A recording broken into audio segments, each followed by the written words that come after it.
నమస్తే.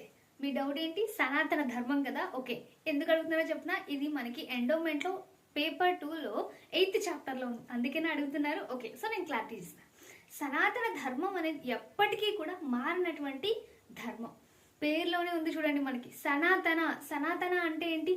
శాశ్వతంగా నిలిచిపోయేది.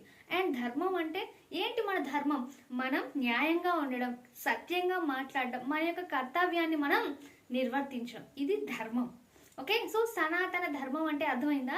అయితే చూడండి, ఇప్పుడు ఇది ఒక మతం మాత్రమే కాదు, జీవించాల్సినటువంటి విధానం. ఎవరు జీవించాల్సినటువంటి విధానం?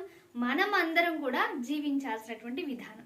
సనాతన ధర్మం అనేది మనకు సత్యం మాట్లాడడం నేర్పిస్తుంది, అహింసను పాటించడం, అలాగే తల్లిదండ్రులను గౌరవించడం, వీటన్నిటితో పాటు ముఖ్యమైనటువంటి ప్రకృతిని మనం రక్షించడం, అలాగే అందరినీ సమానంగా చూడడం అనే విలువలను అయితే ఈ యొక్క సనాతన ధర్మం మనకి నేర్పిస్తుంది.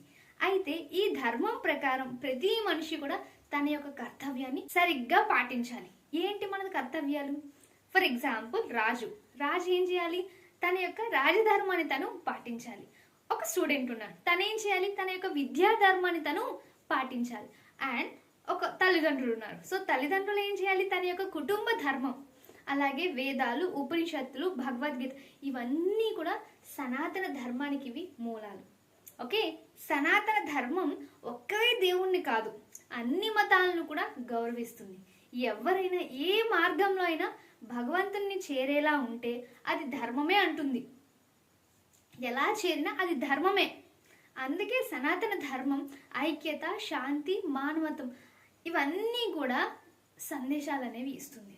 సనాతన ధర్మం అంటే మానవత్వంతో జీవించడం అని దీని యొక్క అర్థం. అర్థమైందా? సనాతన ధర్మం అంటే ఇప్పుడు మీ అందరికీ తెలిసి కింద కామెంట్ చేయండి.